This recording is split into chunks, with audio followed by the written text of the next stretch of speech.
By 2018, some 800 Mexican craft breweries were fermenting their unconventional creations. All 31 Mexican states now have a state brewery. We are growing at an amazing rate, Ariette Armea of Acermex, Mexico's Craft Brewers Association told me, citing their astounding rise and continued year-on-year development. Though still just about 0.2% of all beer brewed in Mexico, the craft beer scene is catching on, she said, especially among those ages 25 to 40.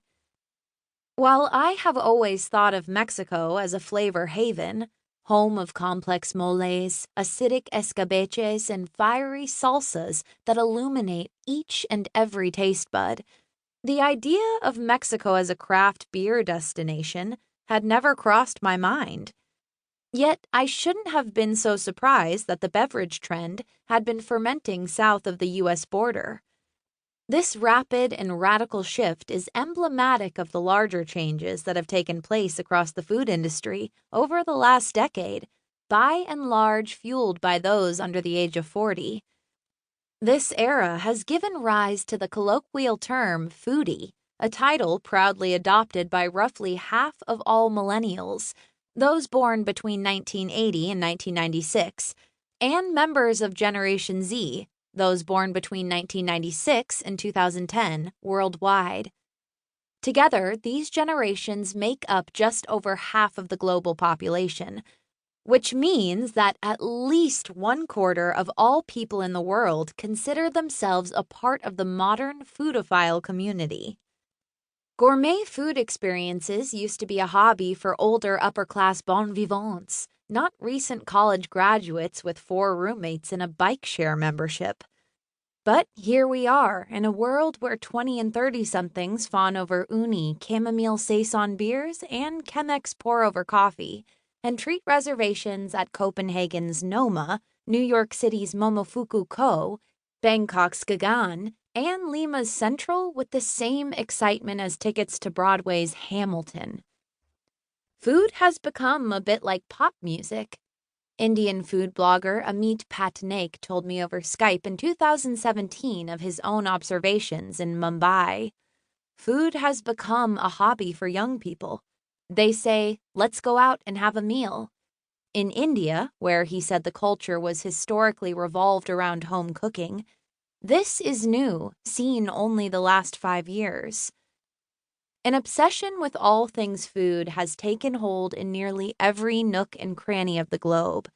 In India, people chew on fusion dishes like chutney grilled cheese and offer culinary critics that emulate the judges they watch each week on MasterChef.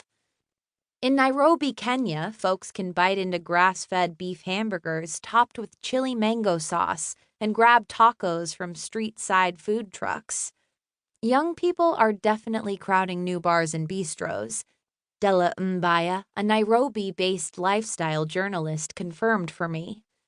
In Hong Kong, veganism is the latest fashion statement, and restaurants boast locally brewed kombucha.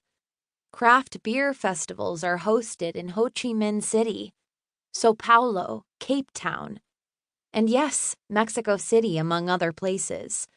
I've heard stories of young Berliners leaving desk jobs to become butchers, Londoners waiting in hours-long lines for Filipino fried chicken, and Buenos Aires residents hopping from speakeasy to speakeasy. I have witnessed firsthand the virality of foodie culture.